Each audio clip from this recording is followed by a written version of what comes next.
All right, so picture this. You're in a room in Kingston, Jamaica, and the tension is so thick you could cut it with a knife. Yeah.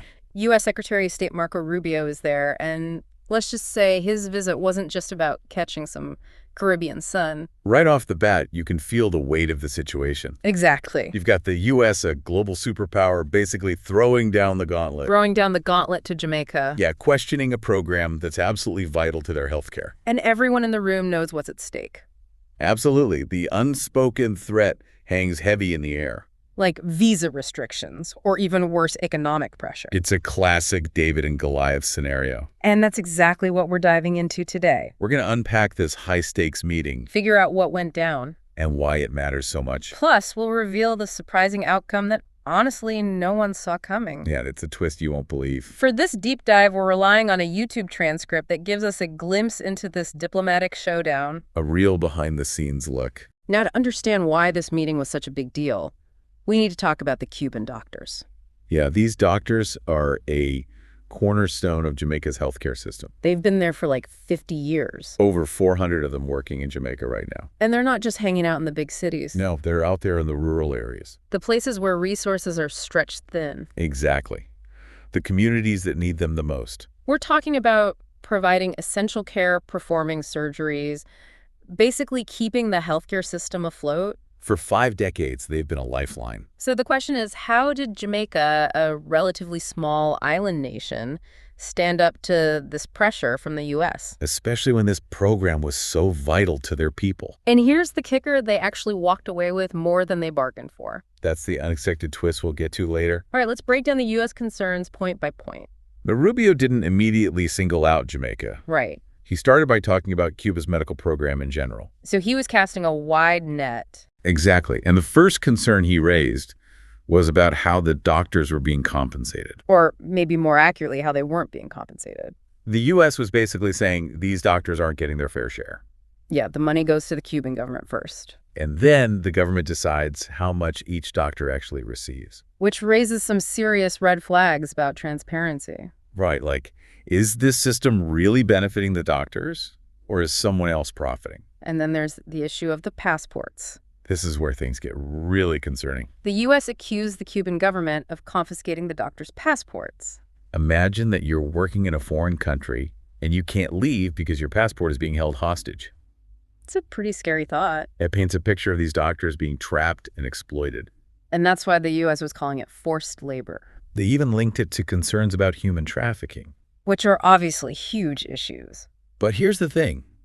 Rubio did acknowledge that not every country runs the program the same way.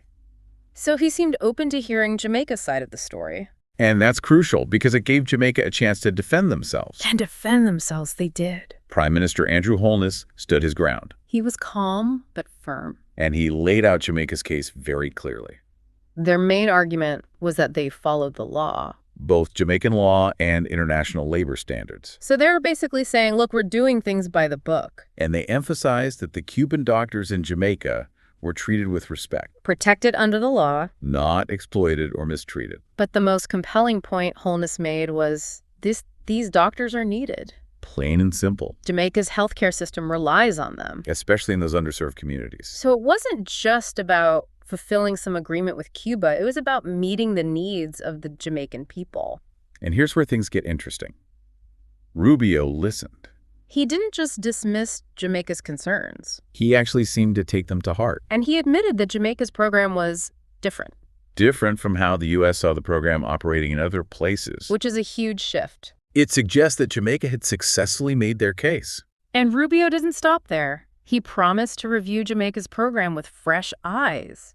So Jamaica had managed to open a dialogue. And the immediate result was that the U.S. backed off. At least for now. No visa restrictions, no economic sanctions. It was a major diplomatic win for Jamaica. Now, why should anyone outside of Jamaica care about this? Well, there are over 24,000 Cuban doctors working across the Caribbean. 24,000.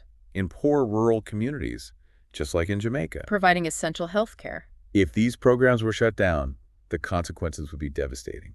Imagine overflowing hospitals, people in remote areas with no access to care. Potentially even preventable deaths.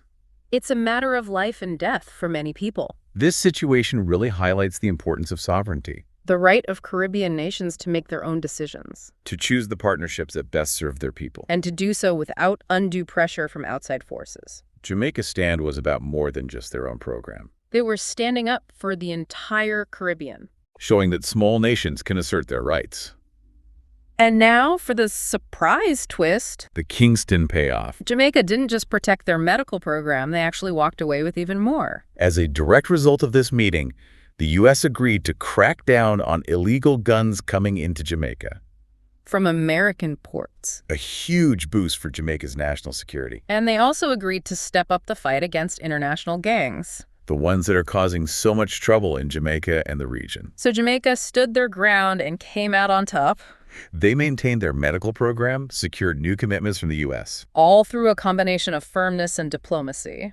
It's a lesson in how to navigate complex international relations. Especially for smaller nations. The transcript says, Holness walked a tightrope and came back with a safety net. It's a perfect analogy. He took a risk, but he came out ahead. This might not have been front-page news in Washington. But in the Caribbean, it was a huge deal. A moment of resilience and a sign of things to come. It shows that small nations can hold their own on the world stage. So here's the takeaway. Jamaica faced enormous pressure. Over their Cuban medical program. But they didn't back down. They presented their case clearly and factually. And they walked away with a victory. Not just for themselves, but for the entire Caribbean. It's a story of diplomacy and determination. And a reminder that even small nations can make a big difference. Now, here's something for you to think about. What does this mean for other small nations facing similar challenges? How can they learn from Jamaica's example? How can they protect their interests and stand up for what they believe in? In a world where the balance of power can feel so uneven. This story offers a glimmer of hope. It shows that dialogue and diplomacy can still prevail. And that even in the face of immense pressure, it's possible to stand your ground and come out on top. That's it for this deep dive. We'll see you next time. Thanks for listening.